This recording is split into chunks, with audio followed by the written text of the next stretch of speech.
Turabasuje kandi tubahaye ikaze. Uyu ni Turatimana Idi nk'ibisanzwe, YouTube channel ni Rwanda Real Estate. Uyu munsi turi Kicukiro Niboyi Saint Joseph, aho tugiye kwereka inzu nziza cyane igurishwa ku giciro cya $350,000.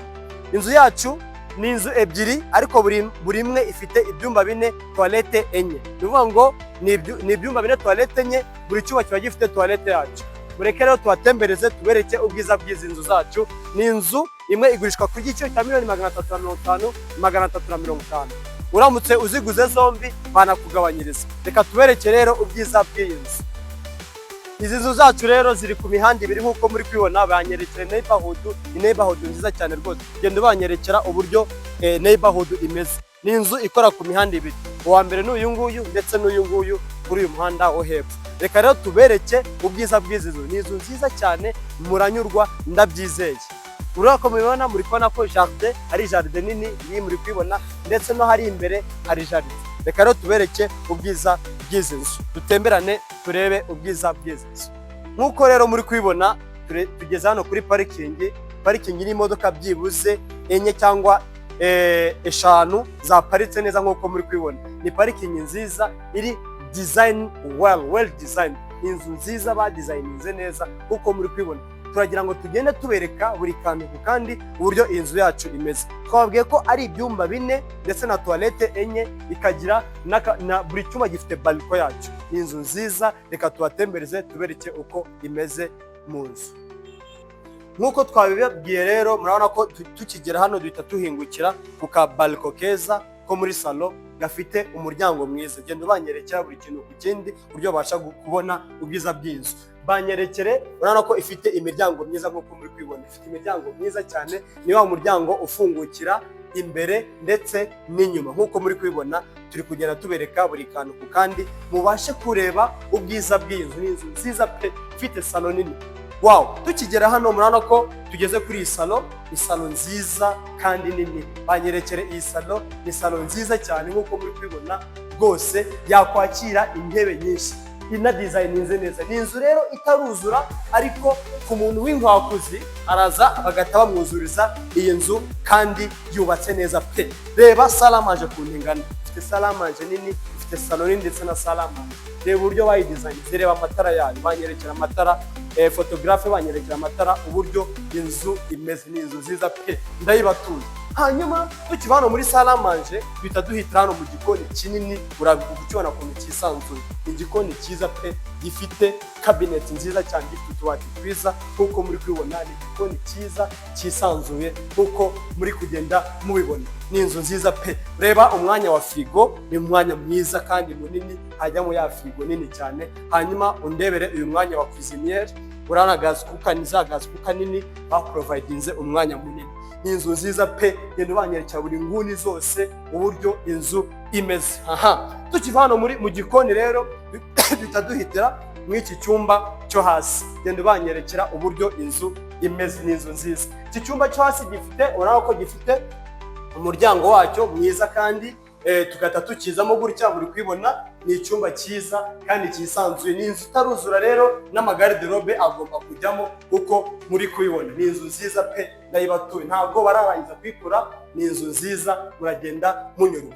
Hanyuma tukiva hano muri iki cyumba, ifite na toilette yayo uko muri kwibona. Ni toilette kandi nini isanzuye.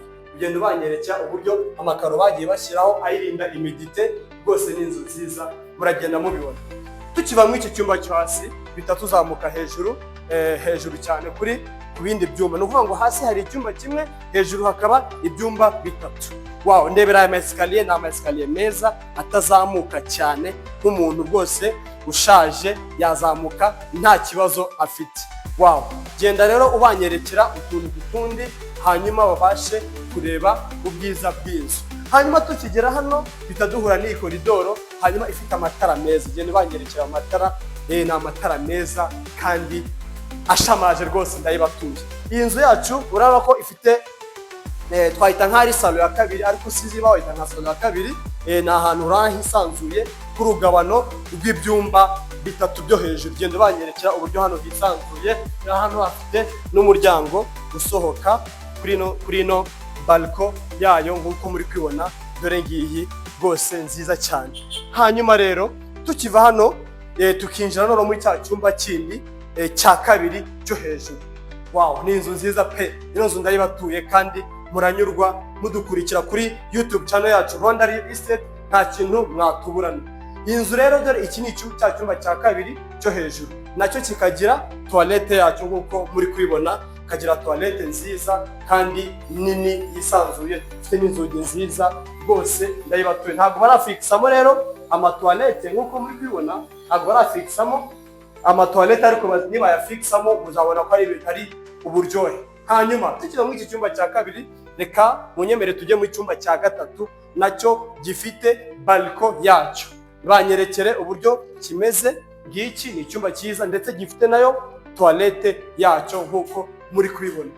Ni icyumba kinini nk'uko muri kwibona, agenda banyerekera ku nguni zose uburyo iyi nzu yacu ari nziza. Ni inzu pe yo ku giciro cya $350,000 ndetse harimo n'ibiganiro. Iyi nzu yaba iyawe. Hanyuma iki cyumba nacyo kikagira toilette yacu nk'uko muri kwibona. Dore ngiyi ni toilette nziza kandi nini yisanzuye. Hanyuma iki cyumba, akarusho k'iki cyumba nacyo gafite balcon yacu nk'uko muri kwibona. Buri cyumba gifite balcon nk'uko muri kwibona, ni balcon nziza kandi nini, urako iri well design. Nubwo inzu rero itaruzura, ariko nimara kuzura ndayibatuye, ino nzu izaba imeze neza cyane. Hanyuma rero tukiva hano, reka wenda twinjirira aha, duhita tujya muri chambre principale. Urako twinjiye ku wundi muryango, duhita tujya muri chambre principale.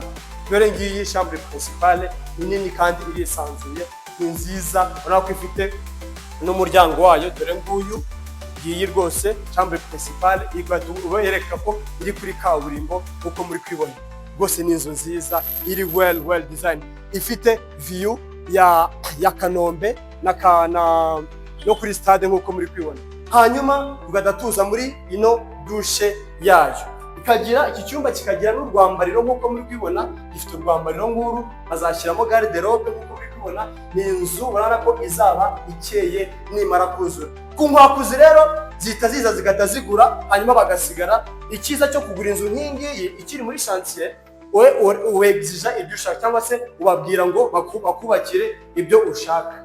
Rwose niko karusho k'iyi nzu. Hanyuma reba ino toilette nziza, uburyo imeze, ni douche nini, ifite urwisanzuro rwose rwiza kandi runini. Urabona ko rwose nubwo batarafixa nk'ibintu, hari bazashyiramo baignoire, bazashyiramo na ka kantu wogeramo hejuru. Urabona ko ari inzu nziza pe. Iyi nzu rero, hanyuma tugisohoka mw'ino toilette, dusohoka hano muri iki cyumba, tugadatuza hano.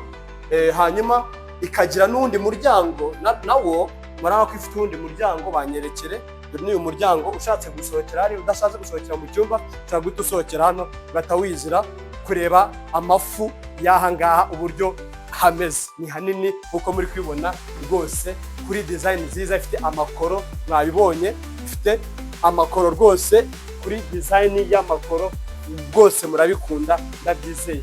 Murakoze rero, muramutse mushatse kuduhamagara, mwaduhamagara kuri nimero yacu iri muri screen, cyangwa se mukatwandikira kuri YouTube, mukatwandikira no kuri WhatsApp kuri nimero iri muri screen. Mudukurikire kuri Rwanda Real Estate, mwibuke gukora subscribe, share ndetse na comment kugira ngo mujye mubasha kubona updates ku mazu yandi tubafite. Dufite amazu menshi cyane, uburyo iyo udashimye iyi ngiyi tukwereka n'izindi. Murakoze, murakarama.